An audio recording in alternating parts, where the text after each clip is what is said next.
This is KJV Fact Check, confronting legends and myths about the Bible.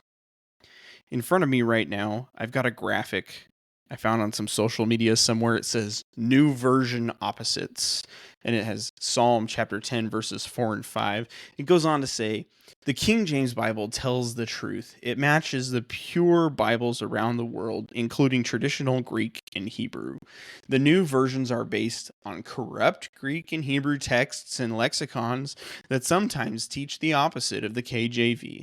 When God's love warns the wicked, new versions take hold of his words, Luke chapter 20, verse 20, and turn them upside down. And the graphic goes on to show side by side 5 translations of the Bible. At the top is the KJV, and it says, the wicked, his ways are always grievous. And each of the other versions, we've got the NIV, NKJV, ESV, and HCSB all on here. And it says, the wicked, his ways are always prosperous or prospering, or they prosper at all times. His ways are always secure. So what this graphic's trying to show is that there's a contradiction between the King James Version and the modern version. So the accusation, you might have seen a graphic similar to this circulating the internet and social media, claiming that modern Bible translations have corrupted Psalm chapter 10, verse 5. The accusation goes something like, modern versions have changed Psalm 10:5 on the basis of corrupted Greek and Hebrew texts, as well as corrupted lexicons. The falsehood of this statement is that this is an issue with the new versions. It is not a new version issue, and it is not a corrupted Hebrew text, Greek text, or lexicon issue. This is a translation issue. It's a not so modern translation issue. When we take a look at the King James Version, we see kind of a theme that was given to them by King James I of England, and it was to unify the nation with one Bible translation. And part of that was to prefer the readings of the bishop's Bible wherever possible. This passage is one such case demonstrating this revision of the bishop's Bible theory, because the King James Version sides with the bishop's Bible in translating this contested word, prosperous or grievous. But is this an issue only of the new versions? No. The Geneva Bible of 1560 uses the term prosper. They had the same Greek and the same Hebrew texts as the King James Version. They likely had access to comparable education and resources in the original languages. How could we say that this is a corrupted new version issue when clearly the translation of this word has varied since 1560? It's clear that the word in the original language can be translated more than one way, and the King James Version translators chose to side with the bishop's Bible. And so I've got 3 translations side by side here. They're all old, but you can get them on the eSword Bible software for free. One is the 1611 edition of the KJV. And if you were to read this one, you'll see some interesting spellings actually in all 3 of these. But it sounds like this: his ways are always grievous. Thy judgments are far above out of his sight. For as for all his enemies, he puffeth at them. The Bishop's Bible says, his ways are always grievous, but thy judgments are far above out of his sight, and therefore he snuffeth at all his enemies.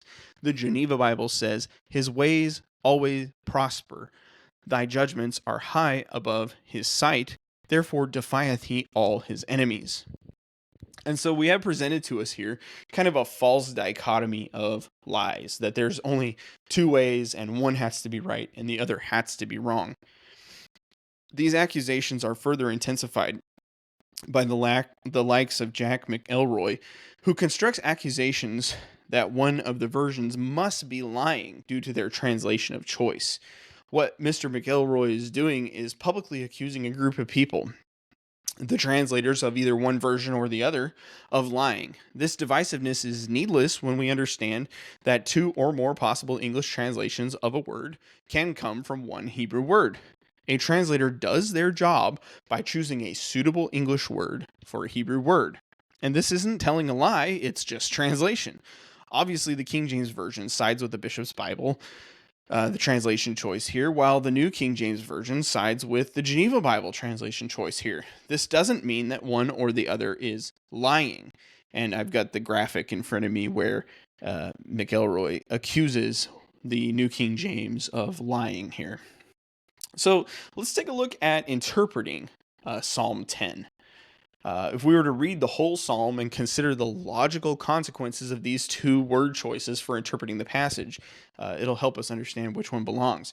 If a wicked person is prosperous in carrying out his intentions of oppressing the poor, those actions would be considered grievous to the poor. From the perspective of the psalmist, the wicked are apparently prosperous right before his eyes, while the poor are praying for God to rescue them. Now, to get down to the fundamental question, which translation of the original Hebrew word is correct, and why did these different translations choose a different word here? It goes without saying that the origin of this kind of tabloid level slander cannot even take part in the discussion, seeing that they've already discredited all the modern Hebrew and Greek texts, as well as the lexicons, as being corrupted. Since they dismissed all this academic work in the area of biblical original languages, there's no room for discussion around the best translation practice into English. However, a serious Bible student should care about how to interpret this psalm and about what the author originally intended and how we should understand this phrase in English. Real students of the Bible will want to know what the author meant, and this involves understanding the bridge that is built through translation. So let's start with the Hebrew word and see how it's used in the King James Version and the Bishop's Bible, and compare how it's used in the Geneva Bible, and see which is more likely to be the best translation here. If we look at the original language, their Hebrew word here is yahilu, and it is found in the Masoretic tradition. This is a verb, it's imperfect, it's a third person, masculine plural, and so it's describing the wicked and something that they have been doing. If we consult the Brown Driver Briggs lexicon, definitions are given to be firm, to be strong, to endure, to be stable or prosperous. I consulted also the Lexicon Theological Wordbook available in Logos Bible software, and it describes the word as defines it as strength, wealth, army. It refers to various kinds of strength, especially military force and wealth. Strong's Concordance even gives a very vague definition of to twist or whirl. And so when we think about the King James Version translation decision, it's in terms of strength. How do we see the word translated in other places in the King James Version? And you could find that about 58 times this word is used in the Hebrew Old Testament, and it's translated about half of the time. It's translated in ways that involve negative connotation, like pain, like travail, like childbirth, sorrow, and wounding, and trembling, and all these things. It's also translated in a way that has more of a neutral or a positive connotation, like bringing forth children, bringing forth fruit, dancing and driving and shaping something, and even waiting, and these different feelings of intensity. So the idea being communicated by the word is one of strength or intensity. Look at how many of the words have to do with bearing fruit or childbirth. In many cases, it is not a grief versus prosper situation. It's just a matter of intensity. In one sense, childbearing brings some grief because it's difficult and painful to give birth, but in another sense, it is simply just an intense process that brings out good results. And so the biblical writer appears to be using this word, communicating the intensity and the strength of the wicked person's behavior. For the Bishop's Bible and then the King James Version, the translators appear to be communicating from the perspective of the biblical writer. Because the intensity of the wicked person's behavior, their ways appear to be grievous. This fits within the context that the psalmist is describing a wicked person who's going about and doing whatever they want to try and make themselves successful with no regard for God. This person's ways are grievous from the perspective of the righteous and the poor. This translation emphasizes the way the righteous and the poor feel and experience over how the wicked perceives his own actions. So let's look at the Geneva Bible translation decision. Why would the Geneva Bible translators have used a different word here, prosper, instead of grievous? To start with, they were not being influenced by the previous work of the Bishop's Bible in their translation effort, and thus had no reason to retain the word grievous like the King James translators did.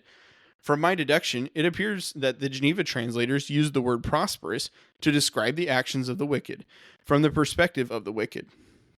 Because of the intensity or strength of the wicked person's actions in his own eyes, he appears to be successful and thus prosperous. The idea here is that the poor are praying for the Lord's deliverance from the one who being successful in their attempts to live their life with no fear for God. So, which one is likely better? I'm not a credentialed scholar in translating biblical Hebrew, but I'm able to do a few things. I'm able to read the Bible in my language, read Hebrew words, read dictionaries, and interpret a passage of Scripture. The judgment of which translation fits best may include factors such as its common usage at the time, grammatical and syntactical considerations within the passage, among other factors that I may not be aware of concerning my education level. But from my perspective, I can see why each translation chose the word the way they did. I think they both had valid reasons for doing so, especially considering the amount of information they had access to at the time. However, I do believe that one of these translations is more likely to be correct, based on an analysis of the passage as a whole. This psalm is anonymous, leaving no clues as to the specific context being described. The psalm is very generic and could be applied to any of the Lord's people during the Old Testament times. From a literary perspective, it's clear that there are two tenses, the actual present and the possible future. In the actual present, we see the wicked oppressing the poor, murdering, disregarding God, and lying. There's an arrogance about his ability to continue in these things without remorse. In the present tense, we also see the righteous and the poor calling out to God for deliverance. There is the constant cry for justice to happen. All these things are taking place in the present tense and the actual circumstances of the psalmist. And you could read about it, Psalm 10, verses 1 through 10. From his perspective, prayer for justice is necessary because the wicked are apparently successful. In the possible future, we see the wicked expecting and hoping that God will not find out about his wickedness and that God will not ultimately punish his sin. We see the expectation of the righteous that God will eventually bring justice. And there's this great unknown future that's presented, one where the hope of the righteous and the wicked are in conflict. The hope of the righteous is based on the character of God, on God's justice, while the hope of the wicked is founded in his own arrogance. And you could read in verses 18 through 11. The thing that stands out to me from this passage, as concerns its translation, is the present tense success of the wicked in accomplishing their wickedness. This is especially true in verses 8 through 9, where we see actions that the wicked plots to do, and then he succeeds in doing them. It says, he sitteth in the lurking places. It shows us the intent of the wicked. And in the secret places doth he murder the innocent. It shows us that the wicked is successful in carrying out his intent. Again, in verse 9, it says, he lieth in wait to catch the poor. And this shows us the intent of the wicked. And then it says, he doth catch the poor. This shows us that the wicked accomplishes his intent. The wicked is consistently accomplishing his intent, which makes him appear to be very successful or prosperous in the things he's setting out to do.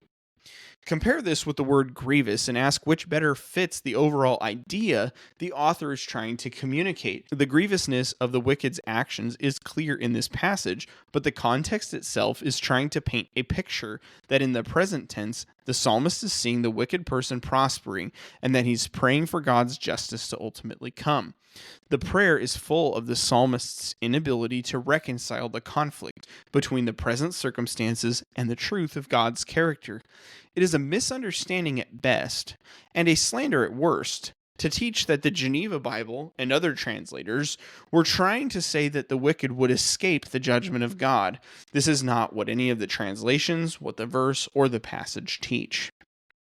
Now, if we were to look at the graphic above, it cites Luke chapter 20, verse 20, claiming that the modern versions take hold of his words and turn them upside down to deceive people. This quote about the chief priests and scribes who were listening closely to Jesus' words in order to catch him in some slip of the tongue and to slander him, since one of these two presentations of the Psalm 10:5 issue is slanderous, I think we can easily identify who is laying hold of words in order to trip someone up. So, if this is a new version issue, why did the Geneva Bible use the same exact Greek and Hebrew texts as the King James Version translate this word prosper? It's obviously not a new version issue. If we read the Geneva version, we see that. How do you know which translation of the Hebrew word Yahilu is better if you're not allowed to use any lexicons or otherwise study the original language? What makes this argument even more awkward is the question, why do most King James only advocates endorse the Geneva Bible as being within their true line of translations?